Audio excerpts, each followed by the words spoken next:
నమస్కారం, న్యూస్ విజన్కు స్వాగతం. ముందుగా వార్తల్లోని ముఖ్యాంశాలు.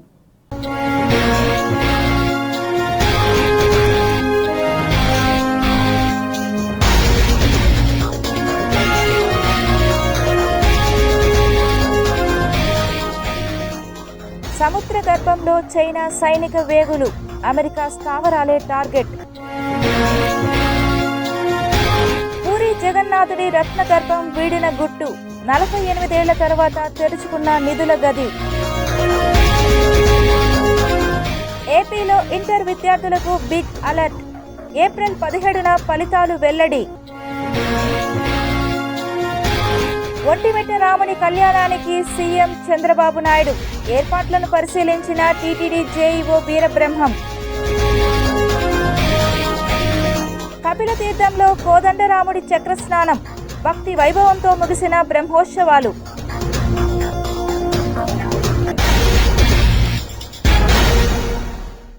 ఏపీలో ఇంటర్మీడియట్ పరీక్షల ఫలితాలకు సంబంధించి కీలక ప్రకటన వచ్చింది. ఫలితాల తేదీ వెల్లడైంది. ఏప్రిల్ 17న ఇంటర్ రిజల్ట్స్ వెలువడనున్నాయి. ఇంటర్ బోర్డు వాల్యుయేషన్ చేపట్టింది. ఫలితాలను ఏప్రిల్ 17న విడుదల చేసేలా కసరత్తు చేస్తోంది. 58 లక్షల పేపర్లలో 8 లక్షల పేపర్ల మూల్యాంకనం పూర్తయినట్లు ఇంటర్ బోర్డు అధికారులు వెల్లడించారు. సిలబస్ మారడం, సబ్జెక్టుల ఎలెక్టివ్ విధానం వల్ల పరీక్షలు విడివిడిగా పెట్టాల్సి వచ్చింది. దీనివల్ల 30 రోజుల పాటు పరీక్షలు జరుగుతున్నాయి. కాగా మే మొదటి వారంలో సప్లిమెంటరీ ఎగ్జామ్స్ నిర్వహించే అవకాశం ఉంది. మార్చి 22 నుంచి రాష్ట్రంలో ఇంటర్ జవాబు పత్రాల వాల్యుయేషన్ మొదలుపెట్టారు. మార్చి 25తో పరీక్షలు పూర్తయింది.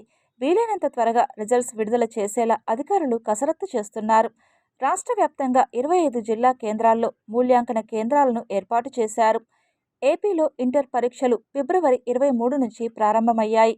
ఇంటర్ ఫస్ట్ ఇయర్ ఎగ్జామ్స్ ఫిబ్రవరి 23 నుంచి మార్చి 24 వరకు, ఇంటర్ సెకండ్ ఇయర్ పరీక్షలు ఫిబ్రవరి 24 నుంచి మార్చి 25 వరకు జరిగాయి. అద్దంకి నియోజకవర్గానికి చెందిన వైఎస్ఆర్ కాంగ్రెస్ పార్టీ నాయకులు, కార్యకర్తల సమావేశంలో కీలక వ్యాఖ్యలు చేశారు మాజీ సీఎం, వైసీపీ అధినేత వైఎస్ జగన్మోహన్ రెడ్డి. అద్దంకి నియోజకవర్గం గెలవలేనిది కాదని స్పష్టం చేశారు వైఎస్ జగన్. ప్రస్తుత ప్రభుత్వం, ముఖ్యంగా మంత్రులపై ప్రజల్లో తీవ్ర వ్యతిరేకత ఉందని పేర్కొన్నారు. ఎన్నికల సమయంలో చంద్రబాబు నాయుడు ఇచ్చిన హామీలు అమలు కాలేదని విమర్శించారు. జగన్ అమలు చేసిన పథకాలను రద్దు చేసి తాను ప్రకటించిన సూపర్ 6, సూపర్ 7 హామీలను కూడా అమలు చేయలేదని అన్నారు. నియోజకవర్గాల పునర్విభజనను శుభపరిణామంగా అభివర్ణించారు. వైఎస్ జగన్ మహిళలకు రిజర్వేషన్లు పెరగడం సంతోషకరమని తెలిపారు. తమ పాలనలోనే మహిళలకు పెద్దపీట వేశామని గుర్తు చేశారు. కొత్త సీట్ల పెరుగుదలతో పార్టీ కార్యకర్తలకు నాయకత్వ అవకాశాలు పెరుగుతాయని చెప్పారు. కాబట్టి ఈసారి సీట్లు ఇంతగా పెరుగుతూ ఉన్న నేపథ్యంలో కార్యకర్తల్లో నుంచి ఇంకా లీడర్షిప్ ఇంకా పెరుగుతుంది. ఇది మాత్రం అందరికీ చెప్తా ఉన్నా.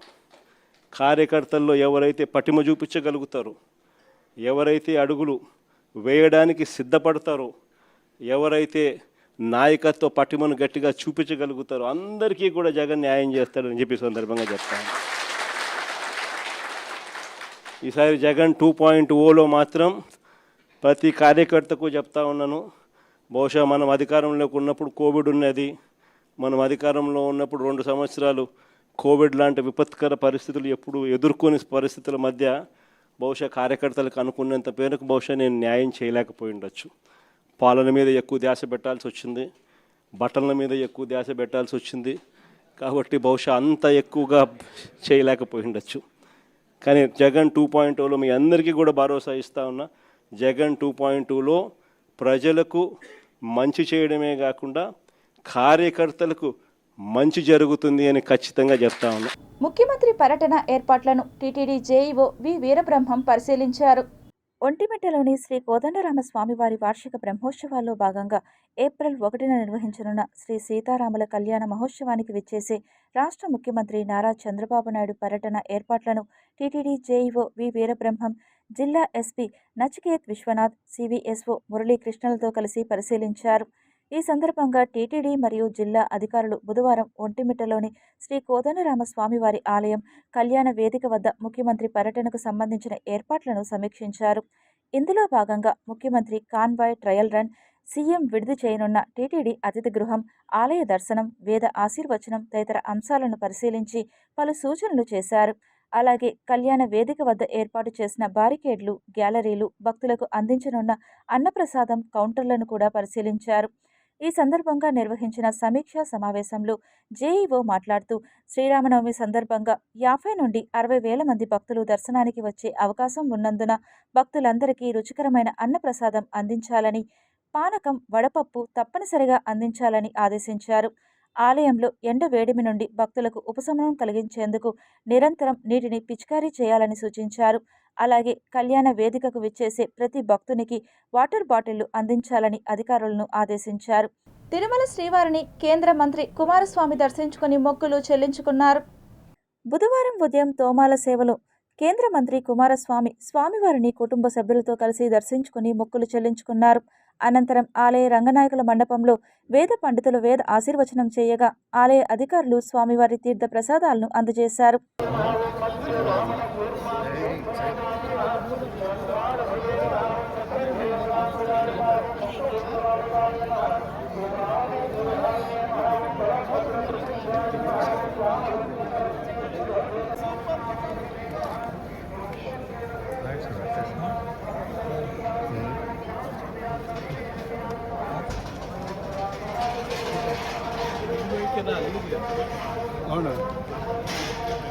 తిరుమలలో కొత్తగా నిర్మించిన అతిథి గృహాన్ని టీటీడీ ఈవో ముద్దాడ రవిచంద్ర మరియు టీటీడీ అదనపు ఈవో సిహెచ్ వెంకయ్య చౌదరి ప్రారంభించారు.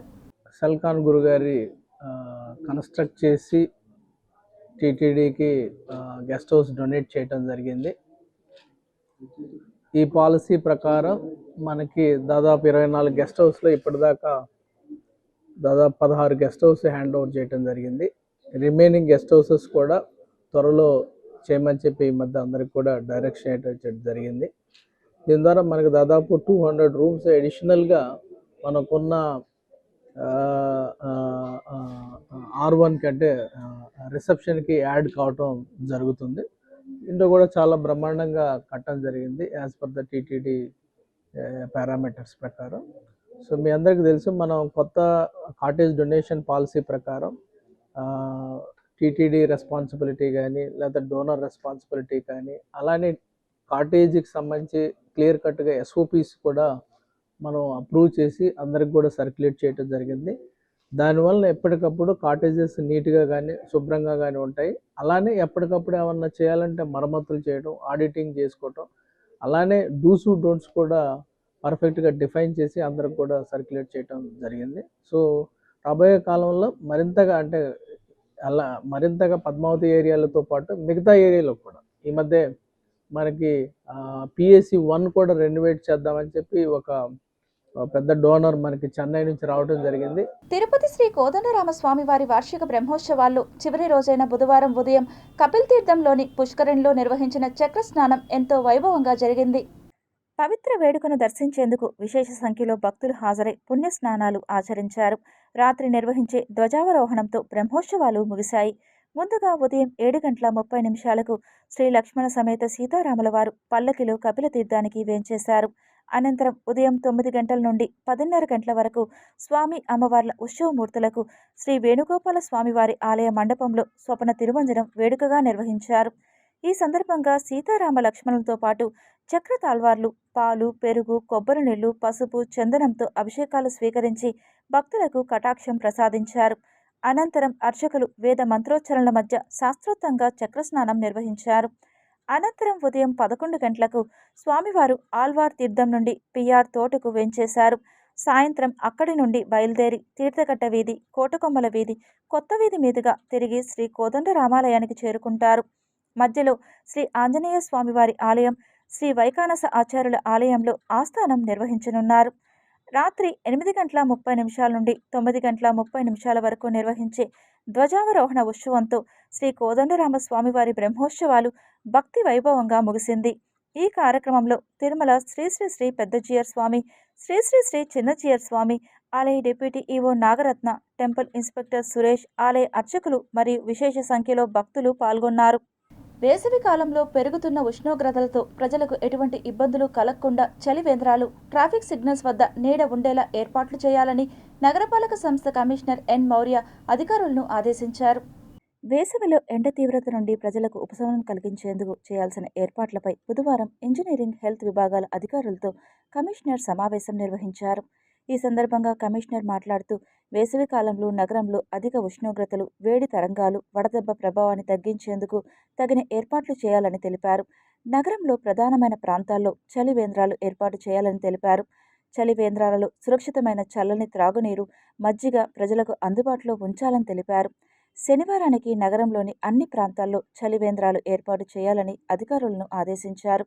నగరంలోని ప్రధాన కూడళ్లలో ట్రాఫిక్ సిగ్నల్స్, నడిచి వెళ్లే వారికి, వాహన చోదకులకు ఎండ వేడిమి నుండి ఉపశమనం కలిగేలా నీడ షెడ్స్ ఏర్పాటు చేయాలని తెలిపారు.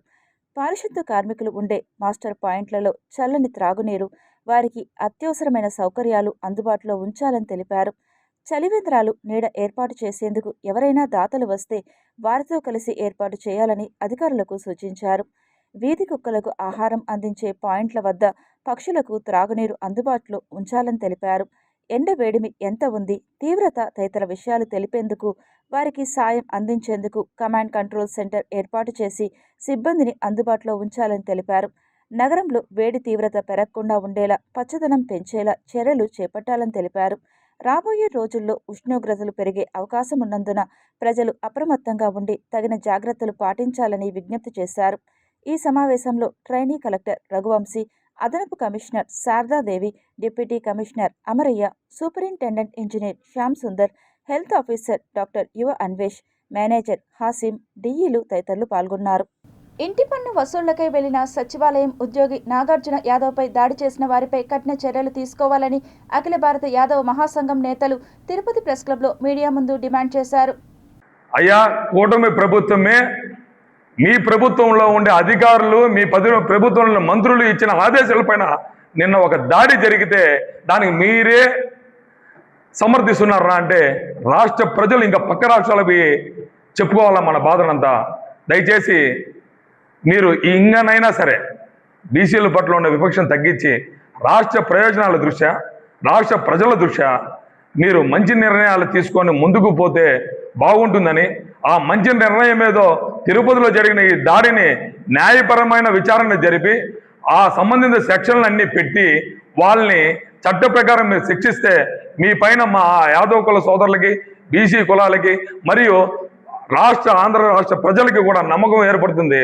ఈరోజు మీ గుత్తందారులు ఎవరైతే ఉన్నారో, మీ అనుకూల సామాజిక వర్గాలు ఎవరైతే ఉన్నారో వాళ్ళందరూ కూడా బీసీల మీద దాడులు చేస్తుంటే మీరు నిమ్మకు నీరెత్తినట్టుగా ఉండి దాని గురించి పట్టించుకోకుండా, దీంట్లో ఆశ్చర్యకరమైన విషయం ఏంటంటే పట్టించుకుంటే దేవుడెరుగు, ఇంకా కేసులు నీరు గార్చే విధంగా, ఇంకా ఎవరైతే దాడులు చేసినారో వాళ్ళకి ఇంకా సౌలభ్యం కలిగించే విధంగా మీ స్థానిక శాసనసభ్యులు, మీ కూటమి నాయకులు దాన్ని కప్పిపుచ్చడం చూస్తుంటే ఈ కూటమి ప్రభుత్వానికి బీసీల పట్ల, యాదవుల పట్ల ఎంత చిత్తశుద్ధి ఉంది అనేది మనకు అర్థమైపోతుంది. కాశ్మీర్ యూత్ ఎక్స్చేంజ్ కార్యక్రమంలో భాగంగా 125 మంది కాశ్మీరీ యువతచే భారత సంస్కృతి సాంప్రదాయాలపై అవగాహన కార్యక్రమం నిర్వహిస్తున్నట్లు యువజన సర్వీసుల శాఖ మై భారత్ జిల్లా కోఆర్డినేటర్ ప్రదీప్ కుమార్ తెలిపారు. చిత్తూరు నగరంలోని విజయం డిగ్రీ కళాశాలలో జిల్లా collector Sumit Kumar, assistant collector Narendra Padel బుధవారం ప్రారంభించారు. ఈ సందర్భంగా ప్రదీప్ కుమార్ మీడియాతో మాట్లాడుతూ, ఈ నెల 25వ తేదీ నుంచి 29వ తేదీ వరకు భారతదేశ సరిహద్దు ప్రాంతాలైన కాశ్మీర్కు అనుసంధానంగా ఉండే శ్రీనగర్, బద్రం, పుల్వామా, బారాముల్లా, అనంతనాగ్, పూగ్వమా 6 జిల్లాల నుంచి యువతీ యువకులు పలు కార్యక్రమాలు నిర్వహించనున్నట్లు వెల్లడించారు. ఈ క్రమంలో మన సాంప్రదాయం తెలుసుకుంటూ వారి సాంప్రదాయాలను మనకు పరిచయం చేయనున్నట్లు చెప్పారు. దేశమంతా ఐక్యతతో ఉండాలని నినాదంతో ఈ కార్యక్రమం భారత ప్రభుత్వం చేపట్టిందని తెలిపారు. మనకి కాశ్మీర్ యూత్ ఎక్స్చేంజ్ ప్రోగ్రామ్ కార్యక్రమంలో భాగంగా 125 మంది కాశ్మీరీ పిల్లలు ఇక్కడికి రావడం జరిగింది మన చిత్తూరు జిల్లాకి. వీళ్ళు మన సంస్కృతి సాంప్రదాయాల్ని, అలాగే వాళ్ళ సంస్కృతి సాంప్రదాయాల్ని, వాళ్ళ రుచులు కానీ, వాళ్ళ వంటకాలు అవన్నీ కూడా మనకి పరిచయం చేయడానికి, అలాగే మన వంటకాలు, మన సంస్కృతి ఇవన్నీ కూడా పరిచయం చేసుకోవడానికి వాళ్ళు రావడం జరిగింది. ఏక్ భారత్ శ్రేష్ఠ భారత్, ఐక్యత అంటే దేశమంతా ఐకమత్యంగా ఉండాలి అనే నినాదంతో ఈ కార్యక్రమం అనేది రూపొందించడం జరిగింది. I am from Srinagar and I am youth leader as well as TOT Kashmir from My Bharat J&K. Today we are here with 111 youth, male and female, and we are here to attend the Kashmiri Youth Exchange Program, which is being organized by My Bharat, Ministry of Youth Affairs and Supports, Government of India, and it is sponsored by Ministry of Home Affairs. Today we are here with our people, with our youth, so we will learn more about the culture of Andhra Pradesh, about the language, about the dresses, about the living style, about the foods, and also we will teach them what is our culture. मतलब जो हमारे सब participants हैं वो कभी कश्मीर से बाहर नहीं निकले हैं, लेकिन इस प्रोग्राम की वसादत से हम कश्मीर से बाहर मतलब अपने स्टेट से बाहर निकल के मतलब ये भी देखते हैं, दूसरे स्टेट्स में आके हमें मतलब इनका कल्चर दिखता है और यहाँ के लोग बहुत ही अच्छे हैं। हम आज यहाँ आंध्र प्रदेश में हैं, बहुत ही अच्छा लगा हमें, so thank you. Tirupati SV arts కళాశాలలో పురాతన నాణేల ప్రదర్శనకు విశేష ఆదరణ లభిస్తుంది. విద్యార్థుల్లో చరిత్రపై అవగాహన పెంపొందించేందుకు భారత ఆర్థిక సాంస్కృతిక వారసత్వాన్ని పరిచయం చేయాలనే లక్ష్యంతో ఈ ప్రత్యేక ప్రదర్శన ఏర్పాటు చేశారు. ఈ ప్రదర్శనలో వివిధ యుగాలకు చెందిన అరుదైన నాణేలు ప్రదర్శనకు ఉంచారు. మౌర్య, గుప్త, విజయనగర సామ్రాజ్యాల కాలానికి చెందిన నాణేలతో పాటు బ్రిటిష్ కాలం నాటి కరెన్సీలు కూడా ఆకట్టుకుంటున్నాయి. పిత్తలి, వెండి, బంగారం వంటి లోహాలతో తయారైన నాణేలు సందర్శకులను ఆకర్షిస్తున్నాయి. ఈ ప్రదర్శన ద్వారా విద్యార్థులు నాణేల రూపకల్పన, వాటిపై ఉన్న శిల్పాలు, రాజుల ముద్రలు, భాషా లక్షణాలు వంటి అంశాలను అధ్యయనం చేసే అవకాశం పొందుతున్నారు. చరిత్రను పుస్తకాలకే పరిమితం కాకుండా ప్రత్యక్షంగా అనుభవించే అవకాశంగా విద్యార్థులు భావిస్తున్నారు. న్యూమిస్మాటిక్స్ నాణేల అధ్యయనం ప్రాధాన్యతను విద్యార్థులకు నిపుణులు వివరించారు. పురాతన నాణేలు ఒక దేశ ఆర్థిక పరిస్థితులు, సంస్కృతి, పాలకుల గురించి తెలియజేసే ముఖ్య ఆధారాలుగా ఉంటాయని పేర్కొన్నారు. సందర్శకుల స్పందన కళాశాల విద్యార్థులు, ఉపాధ్యాయులు మాత్రమే కాకుండా స్థానికులు కూడా ఈ ప్రదర్శనను సందర్శిస్తూ ఆసక్తి చూపుతున్నారు. ముఖ్యంగా పాత నాణేలను దగ్గరగా చూడడం ద్వారా చరిత్రపై ఆసక్తి పెరుగుతోందని సందర్శకులు తెలిపారు. ఇలాంటి ప్రదర్శనలు తరచూ నిర్వహించి యువతలో చారిత్రక అవగాహన పెంచడం లక్ష్యమని కళాశాల అధికారులు తెలిపారు. భవిష్యత్తులో మరిన్ని సాంస్కృతిక, చారిత్రక ప్రదర్శనలు నిర్వహించాలని యోచిస్తున్నట్లు వెల్లడించారు. తిరుపతి ఎస్వి ఆర్ట్స్ కళాశాలలో జరుగుతున్న ఈ పురాతన నాణేల ప్రదర్శన విద్యార్థులకు చరిత్రను ప్రత్యక్షంగా అనుభవించే వేదికగా నిలుస్తూ సాంస్కృతిక వారసత్వంపై అవగాహన పెంచుతోంది. ఆ కాలంలో తెలుగుని విరివిగా వాడారు. 1803లో తెలుగులో ముద్రించబడిన నాణ్యాలు మనకు శ్రీకృష్ణదేవరాయలు 14-15 శతాబ్దాలు పుదుక్కోటైలో మన తొండమనాడు నుంచి వలస వెళ్ళి పుదుక్కోటై సామ్రాజ్యాన్ని స్థాపించి అక్కడ అమ్మవారి విగ్రహంతో విజయం అనేటువంటి నాణ్యాలు రిలీజ్ చేశారు. మనకు 16వ శతాబ్దంలో 15 తెలుగునింది. అట్లాగే బ్రిటిష్ ఇండియా వాళ్ళు 1803 నుంచి మన తెలుగుని నాణ్యాల్లో ముద్రించారు. అంటే మన యొక్క తెలుగు వైభవం అనేదాన్ని బ్రిటిష్ వాళ్ళు ఎలా మనకు తీసుకొచ్చారు మన చెప్పడానికి ఒక ఉదాహరణగా చూపిస్తున్నారు. Different varieties of coins. We had just now recently seen Tipu Sultan coins, ancient coins.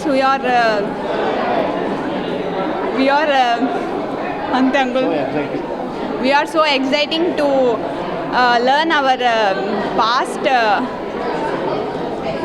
history. Science ఎక్కువగా రీసెర్చ్ చేసి కలెక్ట్ చేశారు, మంచిగా ప్రజెంట్ చేశారు. ఫుల్ సౌత్ ఇండియన్ స్టేట్స్ నుంచి పెట్టారు, అంటే ఎంపైర్స్ అవన్నీ పెట్టారు, మంచిగా చేశారు. తిరుపతిలోని శ్రీ వెంకటేశ్వర వ్యవసాయ విశ్వవిద్యాలయంలో విద్యార్థినుల పట్ల వివక్షతతో వ్యవహరిస్తున్నారని, సమస్యలతో సతమతమవుతున్న తాము ప్రశ్నిస్తే వేధింపులకు గురి చేస్తున్నారంటూ కళాశాల విద్యార్థినులు విశ్వవిద్యాలయ పరిపాలనా భవనం ముందు నిరసనకు దిగారు. అంటే ఎస్వి అగ్రికల్చర్ యూనివర్సిటీలో గర్ల్స్ అణచివేతకు గురవుతున్నారు. ఏంటంటే గర్ల్స్ బాయ్స్కి డిస్క్రిమినేషన్ ఏంటంటే హాస్టల్లో మీరు బయటికి వెళ్ళాలంటే అంటే హాస్టల్ రూల్స్ని వార్డెన్ తీసుకోకుండా హెచ్ఓడి సార్ దగ్గర ప్రతి టీ తాగడానికి వెళ్ళాలన్నా ఏదైనా ఇప్పుడు గర్ల్స్ అదే గ్రౌండ్కి 6 తర్వాత వెళ్తే మీరు ఎందుకు గ్రౌండ్కి వెళ్తున్నారు, వెళ్ళిపోండి అమ్మాయిలు మీరు అని డిస్క్రిమినేషన్ చూపించి అమ్మాయిలు ఇప్పుడు స్వాతంత్రం వచ్చి ఇన్ని సంవత్సరాలు అవుతున్న గర్ల్స్కి ఇంకా స్వతంత్రం అనేది రాలేదు. ఎందుకంటే ఇప్పుడు రాజ్యాంగంలో ఏంటి పొందుపరిచారు, అమ్మాయిలకి అబ్బాయిలకి equal rights, opportunities, right to life అంటే ప్రతి ఒక్కరికి ప్రతి హక్కులు ఉంటాయని చెప్తారు. కానీ ఈ యూనివర్సిటీలో అమ్మాయిలు బాగా అణచివేతకు గురవుతున్నారు. హాస్టల్ సమస్యలు, ఇంకా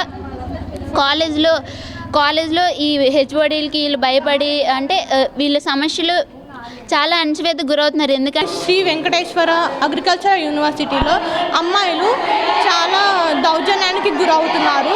ఇందుకు కారణమైన ఏడీని అండ్ వార్డెన్స్ని, హెచ్ఓడీస్ని విధుల్లో నుంచి సస్పెండ్ చేయాలని మేము కోరుతున్నాము. ఎందుకంటే వాళ్ళు చాలా డిస్రెస్పెక్టబుల్గా అండ్ హాస్టల్స్లలో అమ్మాయిలకి అవుటింగ్స్ లేకుండా చేస్తున్నారు. అవుటింగ్స్ అంటే అన్ని యూజీసీ రూల్స్ ప్రకారం 6 నుంచి 6:30 దాకా 5 నుంచి వాళ్ళు వర్కింగ్ అవర్స్లో డే టైంలో ఉంటుంది. కానీ ఇక్కడ అది కూడా లేకుండా చేసి వాళ్ళని చాలా ఇబ్బందులు పెడుతున్నారు. సురక్షిత మంచినీటి సరఫరా, నీటి నిల్వ ట్యాంకుల నిర్వహణలో తీసుకోవాల్సిన జాగ్రత్తలపై అవగాహన కార్యక్రమం నిర్వహించామని RWSAE సిద్ధారెడ్డి అన్నారు. రేణిగుంట ఎంపీడీఓ కార్యాలయ సమావేశ మందిరంలో మిడ్ లెవెల్ హెల్త్ ప్రొవైడర్లకు, పంచాయతీ ఇంజనీరింగ్ అసిస్టెంట్లకు నీటి పరిశుభ్రతపై ప్రత్యేక అవగాహన కార్యక్రమం నిర్వహించారు. కలుషిత నీటి వల్ల వచ్చే వ్యాధులను అరికట్టడంలో క్షేత్రస్థాయి అధికారుల పాత్రపై నిపుణులు దిశానిర్దేశం చేశారు. ఎంపీడీఓ ఆధ్వర్యంలో జరిగిన ఈ కార్యక్రమంలో deputy MPDO Prabhurao, RWS assistant engineer సిద్ధారెడ్డితో పాటు మండలంలోని పలు గ్రామాల ఆరోగ్య సిబ్బంది, ఇంజనీరింగ్ అసిస్టెంట్లు పాల్గొన్నారు. ఈరోజు ప్రధానంగా ఓరియంటేషన్ ప్రోగ్రామ్ FTK కిట్స్ పైన, అంటే ఫీల్డ్ టెస్ట్ కిట్స్ పైన పంచాయతీ సెక్రటరీస్కి, ఇంజనీరింగ్ అసిస్టెంట్స్కి, MLHPస్కి, మిడ్ లెవెల్ హెల్త్ ప్రాక్టీషనర్స్కి ఈ RWS వారి ఆధ్వర్యంలో శిక్షణ ఇవ్వడం జరిగింది. దీని ప్రధాన ఉద్దేశం ఏంటంటే మొత్తం గ్రామాల్లో వాటర్ టెస్టింగ్, దాని యొక్క ముఖ్య ఉద్దేశం అందరికీ తెలియజేసి దానికి సంబంధించి ల్యాబొరేటరీ నుంచి స్టాఫ్ రావడం జరిగింది. రామచంద్రాపురం మండలంలోని గుండోడు కనం రోడ్డు పనులు పూర్తి అవడంతో స్థానిక ప్రజలు హర్షం వ్యక్తం చేశారు. సుమారు 35 సంవత్సరాలు పైగా ఉన్న గుండోడు కనం రోడ్డును స్థానిక చంద్రగిరి ఎమ్మెల్యే పులివర్తి నాని ఆదేశాలతో పూర్తి చేశారు. మహాత్మాగాంధీ జాతీయ ఉపాధి హామీ పథకంలో 3 కోట్ల రూపాయలతో 2025 జనవరి నెలలో పనులు ప్రారంభించామని కాంట్రాక్టర్ కోర హరిప్రసాద్ తెలిపారు. ఎమ్మెల్యే పులివర్తి నాని సూచనలతో నిర్దేశించిన టైంలో పనులు పూర్తి చేశామన్నారు. ఈ రోడ్డు వినియోగంలోకి రావడంతో మండలంలోని 30 గ్రామాల ప్రజలతో పాటు పక్కనే ఉన్న వడమాలపేట, చిత్తూరు జిల్లాలోని వెదురుకుప్పం మండలాల ప్రజలకు తిరుపతికి వెళ్లడానికి 10 కిలోమీటర్ల దూరం తగ్గుతుంది. ఎంతటి భారీ వర్షాలు పడినా ఈ రోడ్డులో ప్రయాణించడానికి ఎటువంటి ఇబ్బందులు ఉండవని కాంట్రాక్టర్ హరిప్రసాద్ తెలిపారు. ఇప్పుడు గత కూటమి ప్రభుత్వం అధికారంలోకి రాగానే పులివర్తి నాని గారు మొట్టమొదట గుండోడు కనం రోడ్డు పని చేయాలనే ఉద్దేశంతో మొట్టమొదట MGNREGSలో ఈ రోడ్డు పనులు మంజూరు చేయించడం జరిగింది. గత సంవత్సరం జనవరిలో శంకుస్థాపన చేశారు ఎమ్మెల్యే గారు. నిర్దేశించిన టైంకి మేము పూర్తి చేసి ఈరోజు రాకపోకలకు సౌకర్యం కలిగించి ఈరోజు రోడ్డు పని కంప్లీట్ చేశాం. పనులు పూర్తి అవగానే గత వారం రోజులుగా చూస్తున్నాము, ఈ 30 గ్రామాల ప్రజలు అటువైపు ఇటువైపు ప్రజలు చాలా ఆనందం వ్యక్తం చేస్తున్నారు, చాలా సంతోషం వ్యక్తం చేస్తున్నారు. పులివర్తి నాని గారికి కృతజ్ఞతలు తెలియజేస్తున్నారు. డ్రగ్స్ నియంత్రణపై యువతలో చైతన్యం తీసుకొచ్చి డ్రగ్ రహిత జిల్లాగా తీర్చిదిద్దాలని జిల్లా కలెక్టర్ సుమిత్ కుమార్ పేర్కొన్నారు. చిత్తూరు జిల్లా కలెక్టర్ కార్యాలయంలో ఎస్పీ తుషార్ డ్యూడితో కలిసి జిల్లా అధికారులతో నార్కో కోఆర్డినేషన్ సమావేశం నిర్వహించారు. ఈ సందర్భంగా కలెక్టర్ మాట్లాడుతూ అన్ని హైస్కూల్ కళాశాలలో వాడకం పట్ల కలిగే అనర్థాలను విద్యార్థులకు తెలియజేయాల్సిన బాధ్యత అధికారులపై ఉందన్నారు. ఇందుకోసం ఈగల్ టీం పనిచేస్తుందని జిల్లా ఎస్పీ తుషార్ డ్యూడి అన్నారు. జిల్లాలోని అన్ని శాఖల సమన్వయంతో డ్రగ్స్ రహిత జిల్లాగా మార్చాలన్నారు.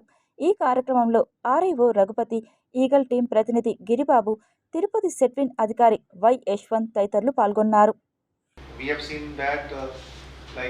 డిస్ట్రిక్ట్ SP, సీనియర్ ఆఫీసర్స్ వాళ్ళు రెగ్యులర్గా ఇన్స్టిట్యూషన్స్ విజిట్ చేస్తున్నారు, స్కూల్స్ విజిట్ చేస్తున్నారు, కాలేజ్ ఇన్స్టిట్యూషన్ విజిట్ చేస్తున్నారు. ఎఫెక్టివ్ అంటే ఏమిటిగా సీనియర్ ఆఫీసర్స్ డైరెక్ట్గా వచ్చి డ్రగ్స్ గురించి అవగాహన క్రియేట్ చేయడం, మాట్లాడడం, అంటే ఎఫెక్ట్స్ ఏమి ఉన్నాయి, మెంటల్ ఇష్యూస్ ఏమి ఉన్నాయి. మీరు కూడా బేసిక్లీ రెగ్యులర్గా ఈ మీటింగ్లో హూ ఆర్ ద పీపుల్ కొంచెం ఇంటెలిజెన్స్ గ్యాదరింగ్ చేయడం, ఆర్ ఎప్పుడన్నా బేసిక్లీ మీరు ఫీల్డ్ విజిట్స్కి వెళ్తే ఇక్కడ colleges especially high school 9th class, 10th class, 11th class, 12th class, plus degree colleges. This is your target audience.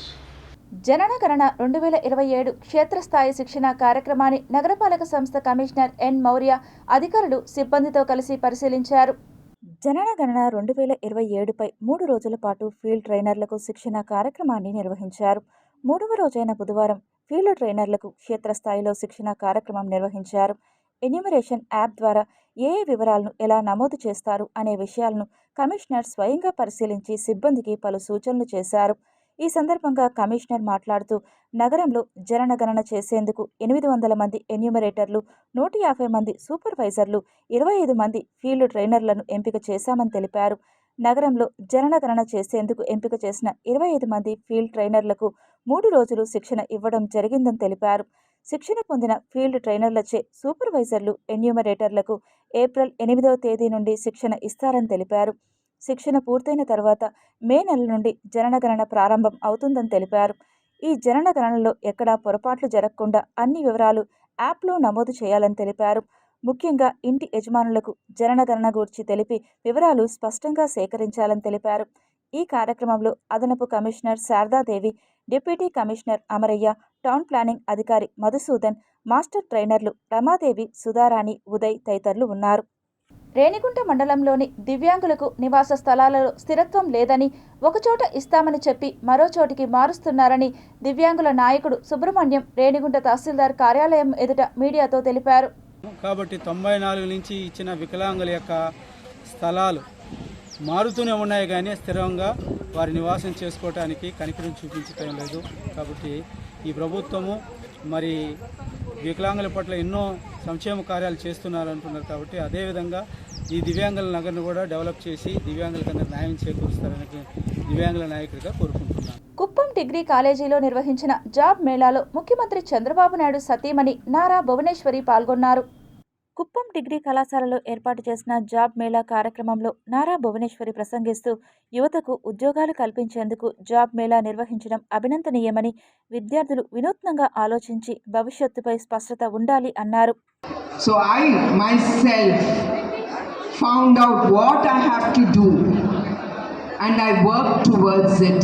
So మనిషి అనుకుంటే అతను ఏం చేయగలరు, అట్లానే మీ youngsters, when you think you can achieve what you can, that our confidence anedi veru.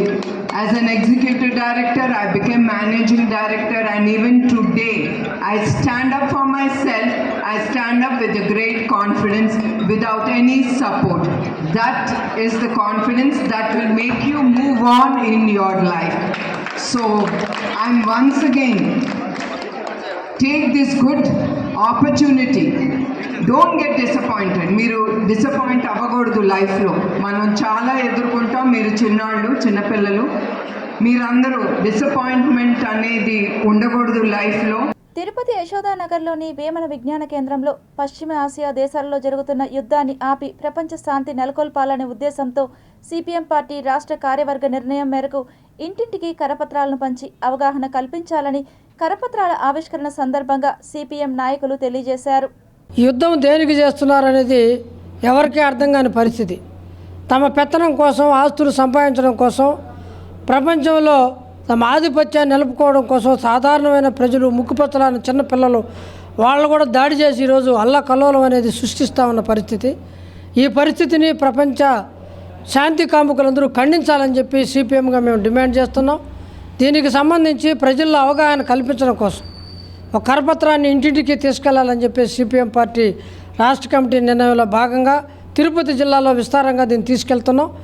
మేము ఈ ప్రభుత్వాన్ని ఒకటే డిమాండ్ చేస్తున్నాం. ప్రపంచానికంతా మేమే ఆదర్శం, విశ్వగురు అని చెప్పుకుంటున్న ప్రధానమంత్రి మోడీ గారు ఈరోజు యుద్ధాన్ని ఆపడానికి చిన్న ప్రయత్నం కూడా చేయలేదు. ఈ దుర్మార్గాన్ని ఖండించడానికి కూడా దాన్ని నోరు రావట్లేదు. నేను బ్రహ్మాండంగా గతంలో అనేక యుద్ధాలను ఆపినానని చెప్పుకుంటున్న మోడీ గారు ఈరోజు అమెరికాకి సాగిలి పడిపోయి అమెరికా కాళ్ళ కింద మోకరిల్లిన పరిస్థితి. భారతదేశం యొక్క పరువు ప్రతిష్టలు మంటగలిచిపోయినాయి. ఈరోజు యుద్ధం వల్ల మొత్తం కూడా అన్ని రకాల ధరలు పెరిగిపోతున్నాయి. గ్యాస్ కొరత తీవ్రంగా మన దేశంలో వస్తుంది. ప్రపంచ వాణిజ్యపై ప్రభావం పడడం వల్ల ప్రపంచ దేశాలతో ఇరాను, ఇజ్రాయెల్, అమెరికా దేశాలతో పాటు మిగిలిన అన్ని దేశాలు కూడా ఈరోజు తీవ్రమైన ఇబ్బందులు ఎదుర్కొనే పరిస్థితి కనపడుతుంది. పెట్రోలు, గ్యాస్ ధరలు కూడా ఇప్పుడు రకరకాల భారాలు మోపే పరిస్థితులు కనపడుతుంది. కాబట్టి ఈ యుద్ధాలు వెంటనే ఆపాలని చెప్పి సిపిఎం పార్టీ ఆధ్వర్యంలో ఇక ముద్రించి కరపత్రం ఈరోజు రిలీజ్ చేయడం జరిగింది. శ్రీ వెంకటేశ్వర విశ్వవిద్యాలయంలోని ప్రకాశం భవన్లో department of home science, human development, child welfare ఆధ్వర్యంలో 3 రోజుల పాటు ఎమర్జెన్సీ లిటరసీ, న్యూ మెర్సీ అనే అంశం పైన 3 రోజుల పాటు నిర్వహించిన ప్రీ మెట్రిక్ అధ్యాపకులకు శిక్షణా తరగతులు నేటితో ముగిశాయి. సో ఈ ప్రోగ్రాంలో అంగన్వాడీ టీచర్లు, ప్రైవేట్ ప్రీ స్కూల్ టీచర్లు కొత్త విషయాలు, అర్లీ న్యూమరసీని ఎలా టీచ్ చేయాలి, లిటరసీని ఎలా టీచ్ చేయాలి, పిల్లలకి మనసులోకి చొచ్చుకునేటట్టుగా ఆ భావం అర్థమయ్యేటట్టుగా వాళ్ళని ఎలిమెంటరీ స్కూల్కి ఎలా ప్రిపేర్ చేయాలి. ఎందుకంటే ఈ మధ్య జాతీయ విద్యా విధానంలో ఫస్ట్ 5 సంవత్సరాలకి చాలా ఇంపార్టెన్స్ ఇచ్చారు, ఫౌండేషనల్ పీరియడ్ అన్నారు. ప్రీ స్కూల్కి ఎక్కువ ప్రాముఖ్యత ఇవ్వాలి. ఎందుకంటే పిల్లల బ్రెయిన్ డెవలప్మెంట్ ఈ స్టేజ్లో చాలా ర్యాపిడ్గా జరుగుతుంది. 80 to 90% బ్రెయిన్ డెవలప్మెంట్ జరిగిపోతుంది. కాబట్టి 6 ఏళ్ల లోపలే ఈ వయసులో మనము ఈ pre numeracy, pre early literacy నేర్పిస్తే 1వ క్లాసు 2వ క్లాస్కి వెళ్ళాక ఆ పిల్లలు మ్యాథ్స్ చదవడము ఇవన్నీ బాగా చేసి 0 to 8 years వరకు బ్రెయిన్ డెవలప్మెంట్ అనేది చాలా స్పీడ్గా ఉంటుంది. ఆ ఏజ్లో మనం ఏమాత్రం అయితే వాళ్ళకి హెల్ప్ చేయగలమో అలాంటి చాలా తక్కువగా సోర్సెస్ ఉంటాయి వాళ్ళకి. కానీ ఆ సోర్సెస్ని మనం యూజ్ చేసుకొని వాళ్ళకి కావాల్సినటువంటి పద్ధతిలో మనం నేర్పించడం జరిగితే చాలా బాగా పిల్లలు చక్కగా నేర్చుకుంటారు అని ఇక్కడికి వచ్చాక మనము ఇంకా తెలుసుకోవడం జరిగింది. అదేవిధంగా పిల్లలకు మనం నేర్పించేటప్పుడు మనకు అందుబాటులో ఉన్నటువంటి వస్తువులు లైక్ చిన్న గుళకరాళ్ళు, ఆకులు, పూలు, అంటే పెద్ద శ్రమేం లేదు దానికి. అలాంటి వస్తువుల్ని కూడా సేకరించి వాటికి కలర్స్ వేయడము, షేప్స్ ప్రిపేర్ చేయడము పిల్లల చేత చేయించాలి. అలాగే పిల్లలతో కూడా మనం మమైకం ఎలా అయితే పాఠాలు చెప్పగలమో, చదువు చెప్పగలము మేడంల వాళ్ళ ద్వారా చాలా చక్కగా నేర్చుకోవడం అనేది జరిగింది. ఈ వర్క్షాప్ అనేది మాకు చాలా యూస్ఫుల్ అయింది. ఏ విధంగా అంటే తెలిసిన విషయాలే కానీ ఇంకా కొత్తగా ఎలా డిస్కస్ చేయాలి, పిల్లలకి ఎలా నేర్పించాలి, వీటి గురించి చాలా తెలుసుకున్నాము. సో చిన్న పిల్లలతో ఎలా ఉండాలి అని కూడా చాలా విషయాలు ప్రొఫెసర్స్ చెప్పారు. రాష్ట్రంలో ఇక వేసవి తీవ్ర రూపం దాల్చనుందని వాతావరణ శాఖ హెచ్చరిస్తుంది. రానున్న వారం రోజులు పలు ప్రాంతాల్లో అధిక ఉష్ణోగ్రతలు నమోదయ్యే అవకాశం ఉందని ఏపీ రియల్ టైమ్ గవర్నెన్స్ మంగళవారం వెల్లడించింది. మధ్యాహ్నం 12 గంటల నుంచి సాయంత్రం 4 గంటల వరకు అత్యవసరమైతే తప్ప బయటకు రాకుండా ఉంటే మంచిదని సూచించింది.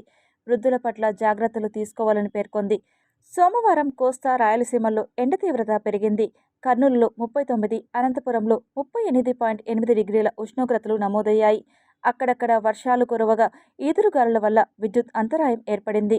రానున్న 24 గంటల్లో కోస్తా, సీమలతో పాటు ఉత్తరాంధ్రలో అక్కడక్కడ వర్షాలు కురుస్తాయని విపత్తుల నిర్వహణ సంస్థ తెలిపింది. రానున్న శ్రీరామనవమి సందర్భంగా తిరుపతి రామకృష్ణ మిషన్ ఆశ్రమంలో శ్రీమద్ రామాయణ సప్తాహం ప్రవచన కార్యక్రమం ఘనంగా జరుగుతోంది. వారం రోజుల పాటు జరిగే ఈ కార్యక్రమంలో శతావధాని ఆముదాల మురళి శ్రీమద్ రామాయణంపై ప్రవచనాన్ని వినిపిస్తున్నారు. ఈ ప్రవచన కార్యక్రమం ఈ నెల 23వ తేదీ నుంచి 29వ తేదీ వరకు జరుగుతుందని నిర్వాహకులు తెలిపారు. అయోధ్యకాండలోని అంశాల్ని ఆముదాల మురళి తన అద్భుతమైన పాండిత్యంతో, మధురమైన కంఠంతో చక్కగా వివరించారు. వారి ప్రవచనాన్ని ప్రేక్షకులు తన్మయత్వంతో ఆలకించారు. చాలా శాస్త్రోక్తంగా జ్యోతిష్ఠోమం, ఆయుర్యాగం, అతిరాత్రం, తర్వాత అభిజిత్తు, విశ్వజిత్తు, ఆప్తోర్యామం అనేటువంటి 6 రకాలైనటువంటి క్రతువులను చక్కగా నిర్వహిస్తూ ఉన్నాడు. ఇలా అశ్వమేధయాగం చేస్తూ ఉంటే ఆ అశ్వమేధయాగాన్ని చూడడానికి భూలోకంలో ఉండేవాళ్ళు మాత్రమే కాకుండా ఊర్ధ్వస్వరాది ఊర్ధ్వలోకాల్లో ఉండేటువంటి దేవతలు కూడా వచ్చారు. అంత వైభవోపేతంగా జరుగుతూ ఉంది. ఇప్పుడు కొన్ని సంక్షిప్త వార్తలు చూద్దాం. సమాజ అభివృద్ధిలో మహిళా పాత్ర కీలకమని మంత్రి నారా లోకేష్ తెలిపినట్లు టీడీపీ నాయకురాలు అన్న అనిత యాదవ్ పేర్కొన్నారు. ఉండవల్లిలోని ఆంధ్రప్రదేశ్ రాష్ట్ర ముఖ్యమంత్రి నారా చంద్రబాబు నాయుడు నివాసంలో విద్యాశాఖ మంత్రి నారా లోకేష్, తిరుపతి నియోజకవర్గానికి చెందిన టీడీపీ యువ నాయకురాలు అన్న అనిత యాదవ్ దంపతులు మంత్రి నారా లోకేష్ను మర్యాదపూర్వకంగా కలిసి కృతజ్ఞతలు తెలిపారు. ఈ సందర్భంగా మంత్రి నారా లోకేష్ మాట్లాడుతూ రాష్ట్రంలో మహిళలకు కొన్ని ప్రత్యేక స్థానాలు కేటాయించడం జరిగిందని, ఆ స్థానాలలో కేవలం స్త్రీలకు మాత్రమే పోటీ చేసే అర్హత ఉంటుందని అన్నారు. మహిళలు ఎందులోనూ తక్కువ కాదని దృష్టిలో ఉంచుకుని రాజకీయంగా బలోపేతం చేసేందుకు స్థానిక సంస్థాగత ఎన్నికలలో మరియు 2029లో జరగబోయే సార్వత్రిక ఎన్నికలలో అధిక స్థానాల్లో స్త్రీలకే ప్రాధాన్యత కల్పించేలా కూటమి ప్రభుత్వం ప్రత్యేక చర్యలు చేపట్టిందని, అందుకుగాను మహిళలు సిద్ధంగా ఉండాలని పిలుపునిచ్చినట్లు తెలిపారు. అంతకుముందు అన్న అనిత యాదవ్ కుమార్తె శిశిర ఆద్విను విద్యాశాఖ మంత్రి నారా లోకేష్ ఆత్మీయంగా హక్కున చేర్చుకొని కుటుంబ యోగక్షేమాలు మరియు అన్న సంధ్య యాదవ్ ఆరోగ్య పరిస్థితిని అడిగి కనుక్కున్నారు. అన్న అనిత యాదవ్ మాట్లాడుతూ మహిళలకు రాజకీయ రంగంలో ఇంతటి ప్రాధాన్యత కల్పించడం సంతోషంగా ఉందని, రాష్ట్ర ముఖ్యమంత్రి నారా చంద్రబాబు నాయుడు, ఉప ముఖ్యమంత్రి పవన్ కళ్యాణ్, మంత్రి నారా లోకేష్, కూటమి ప్రభుత్వ నాయకులకు, పెద్దలకు కృతజ్ఞతాభివందనాలు తెలిపారు. టీడీపీ బలోపేతం చేసేందుకు తామంతా శక్తివంచన లేకుండా కృషి చేస్తామని అన్న అనిత యాదవ్ ఓ ప్రకటనలో తెలిపారు. Tirupati bullion gold jewellery and silver merchants association సమాచారం మేరకు తిరుపతి లోకల్ బులియన్ మార్కెట్లో బంగారం, వెండి ధరలు ఇలా ఉంటాయి. 24 క్యారెట్ల బంగారం 10 గ్రాముల ధర 1,49,350 రూపాయలు. 22 క్యారెట్ల బంగారం 1 గ్రాము ధర 13,415 రూపాయలు. వెండి 1 కేజీ ధర 2,43,200 రూపాయలు. రీటైల్ వెండి 1 గ్రాము ధర 248 రూపాయల 20 పైసలుగా ఉంటుంది. వార్తలు ముగించే ముందు ముఖ్యాంశాలు మరోసారి చూద్దాం.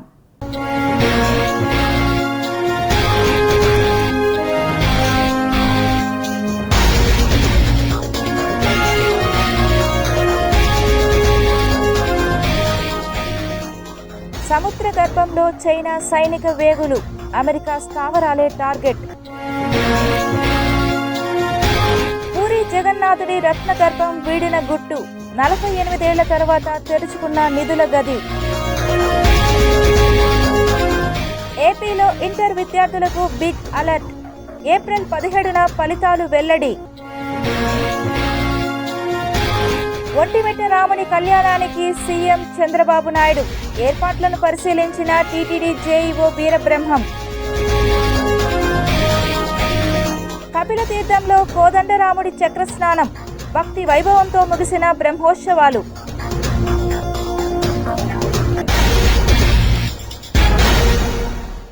ఈ వార్తలు ఇంతటితో సమాప్తం. సమగ్ర సమాచారంతో న్యూస్ విషయంలో మళ్ళీ కలుద్దాం. అంతవరకు సెలవు. నమస్కారం.